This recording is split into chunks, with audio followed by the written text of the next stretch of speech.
कोनो दिनवा शिकार हो जइबू, कोनो दिनवा शिकार हो जइबू। तो कहलन कि भैया हम पहला गाना में से राउर हम कुछ दो शब्द चुरावल चाहता नहीं। हम कहें कि का चाहिए? शिकार और हमारे। कहियो न कहियो हमारा, अरे अखिया के वार से शिकार हो खबू, तजहिया मिलबू करे जहा तू हमारे हो खबू। मनोज भावुक जी जनपद सिवान की धरती से, वहां की रचना है वो देहनी कि भो रही मुस्कुरा दिल बाड़ी, आज हम के मुआ दिल बाड़ी। जन्म में माई नीम के पेड़ बनाई दी है, हम के अपनाई ली हो। भोजपुरी सिंगिंग से आज के युवाओं को दीवाना बना देने वाले, और देश से लेकर के विदेश तक झंडा गाड़ कर आने वाले और सुर संग्राम चैलेंजर विजेता हमारे साथ राकेश तिवारी जी मौजूद हैं। सर बहुत बहुत स्वागत है आपका। सबके प्रणाम बा भैया के चैनल देखे वाले जितना भी श्रोता समाज बाने, भोजपुरी श्रोता समाज के हृदय की गहराई से राकेश तिवारी के प्रणाम बा। सबसे पहला सवाल सर कि भोजपुरी आज के दौर में जिस तरह से चल रही है, हम जहां भी देखते हैं जो भी नए सिंगर कह लें, कुछ पुराने सिंगर भी हैं, तो वो गंदगी को ज्यादा परोस रहे हैं अपने गीत के माध्यम से। भोजपुरी की जो संस्कृति है उसको बचाने का प्रयास नहीं कर रहे हैं, इसके लिए क्या कहना चाहेंगे? ज्यादा रातों रात हिट होने के चक्कर में लोग ऐसा कर रहे हैं और ये नहीं सोच रहे हैं कि हम क्या गा रहे हैं। चाहे जौन भी गीत भोजपुरी को लोग गा रहा बा, तो इन्हें सोचत कि एक हमार परिवार भी सुनी, हमार माई भी सुनी, हमार बहन भी सुनी, हमार बाप भी सुनी है, तो शर्म लागी। तो ये सब शर्म लाज सब धो के पी घर ले वालों, और ना करे के चाहिए ऐसा। हमने भोजपुरी भाषा, हमनी के भोजपुरी माटी से जुड़ल बन जाओ। भोजपुरी भाषा में हमनी के बहुत मिठास होला। तमाम ऐसा भोजपुरी के धरोहर लोग आज तक गंदा गीत ना गाओल, उहे आदरणीय भोजपुरी सम्राट भरत शर्मा जी के देख के, और तमाम पुरोधा जितना भी गायत्री ठाकुर जी, भिखारी ठाकुर जी, महेंद्र मिश्र जी, वो लोगन के देख के सुन के आज हम लाइन में करीब 20-22 साल से बानी, और आज तक गंदा गीत हम गावे के कोशिश नहीं कैले। आना कब मन में विचार आवला कि हम गाएं। आज भी भोजपुरी के श्रोता अच्छा सुनवैया बाने, लेकिन आजकल के जौन नया नया कुल सिंगर कुछ गा देता, लोग शर्म लागेला, ना करे चाहिए सब। गायकी की यात्रा आपकी कब शुरू हुई और किसको देख करके आप प्रेरित हुए और गायन का शुरू? गायकी यात्रा हमार बचपन से ही, हमार नाना जी रामायण गावत रहने, तो हम संगे संगे हम अपना जाए धीरे धीरे। अपन घर में पापा भी हमारे गावे, चाचा भी गावे, सारा लोग अपन कीर्तन भजन गावे, तो देख के अपन कुछ प्रेरणा मिलल कि नहीं हम कुछ गाई भोजपुरी में। फिर भोजपुरी सम्राट भरत शर्मा व्यास जी, मदन राय जी, गोपाल राय जी, गायत्री ठाकुर, भिखारी ठाकुर, ये लोगों के हम जब गाना सुनी तो लगे कि हाँ नहीं अपन। तो धीरे धीरे स्कूल में, कॉलेज में अपन गावत पिताजी आरपीएफ पुलिस में पोस्टिंग भइल, समस्तीपुर, फिर गोरखपुर, खगड़िया, लास्ट हमने के 20 साल से बनारस से पोस्टिंग भइल। तो बनारस तो कला के नगरी है। जब वहाँ गई तो आदरणीय गुरु हमार श्री व्यास जी मौर्य जी, उनसे प्रेरणा मिलल, और उसके बाद वहाँ के बीएचयू में सजेस्ट कैनी कि बीएचयू में भी क्लासिकल के तो भी तो शिक्षा दीक्षा ला। तो धीरे धीरे आज सबके आशीर्वाद से आज के दौर में चाहे युवा हुए या बुजुर्ग हुए या बच्चे हुए, जिसको भी कहने, जो भी भोजपुरी से प्रेम करते हैं, वो आपको सुनना उनकी पहली प्राथमिकता है, वो आपको जरूर सुनते हैं। तो संघर्ष के दिनों में कैसा आता रहा संघर्ष, कहाँ से कहाँ तक रहा? संघर्ष तो हमारे बचपने से रहे, और बचपन से ही हम संघर्ष करी। और बनारस में जब पापा का पोस्टिंग भइल, तो हम उस समय बनारस में कक्षा 4 क्लास में पढ़त रही, और तब से जहाँ भी बनारस के हर गली, हर मंदिर जहाँ भी भजन होके, तो पापा हमारे साइकिल में बैठा के ले जाए।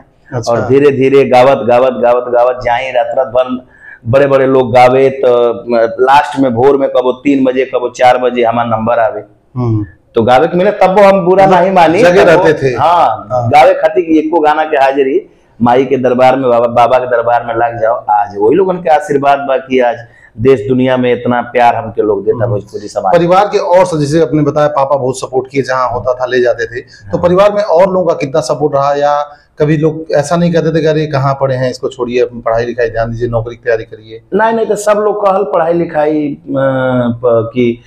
पढ़ाई लिखाई पर ध्यान दे, लेकिन हमारे शुरू से जब ये गाना लाइन में आ गई नहीं तो शुरू से हमारे पढ़े में मन ना लगे, खाली गाना गाए। तो ये भल कि चलो पापा कहलम कि ठीक बात है गावा। मामा लोग हमार काफी सपोर्ट कैले बा, और आज वही लोगन का आशीर्वाद बा कि आज देश दुनिया में तमाम लोग प्यार देता। अभी आपका जल्दी हम भी गाना सुने थे, काफी ट्रेंडिंग में भी चला था वो सॉन्ग, कहियो ना कहियो हमार हो खूब, आज भी ट्रेंडिंग में बा, जैया से लॉन्च भइल बा और आज भी इंस्टाग्राम पर ट्रेंडिंग में बा। और हमार सौभाग्य बा कि पहले तो हम सोच रहे कि अच्छा गीत हम गाइब तो लोग सुनी कि नहीं सुनी, लेकिन हम अपन जिद नहीं छोड़नी, अपन मेहनत नहीं छोड़नी, अपन साफ सुथरा गावत गनी। और आज के दौरी बा कि एक नहीं 10-15 गाना लोग हमारे ट्रेंडिंग में ले करके और हमरा के प्यार आशीर्वाद देले बा।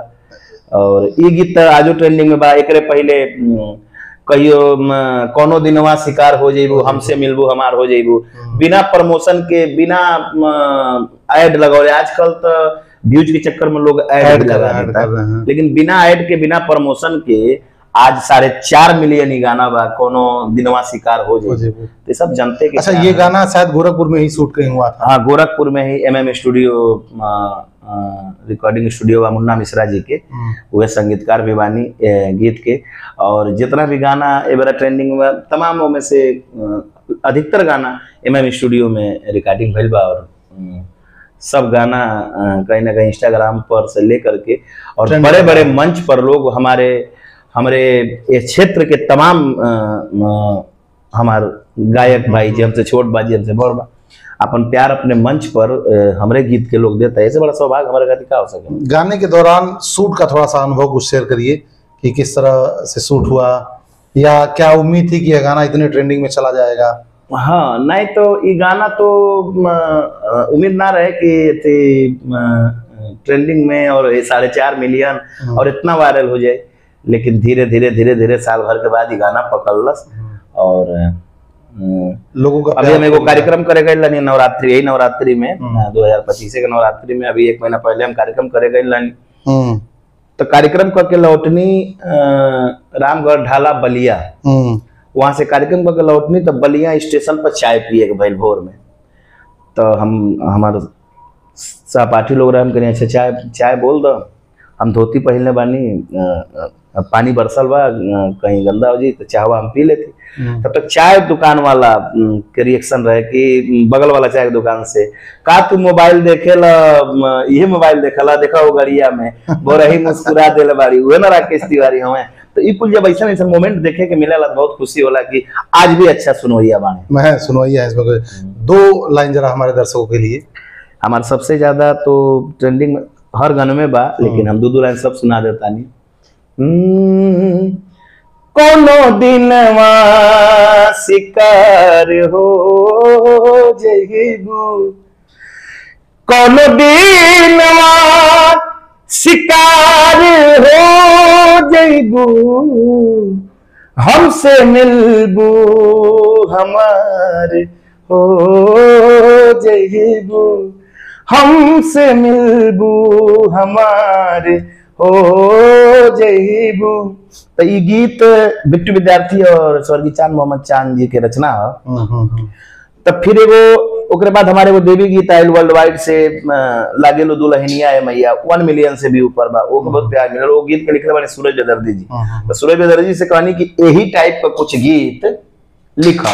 तो कहलन कि भैया हम पहला गाना में से राउर हम कुछ 2 शब्द चुरावल चाहता नहीं, हम कहे कि का चाहिए, शिकार और हमार, हम कहे ठीक बा ले ला।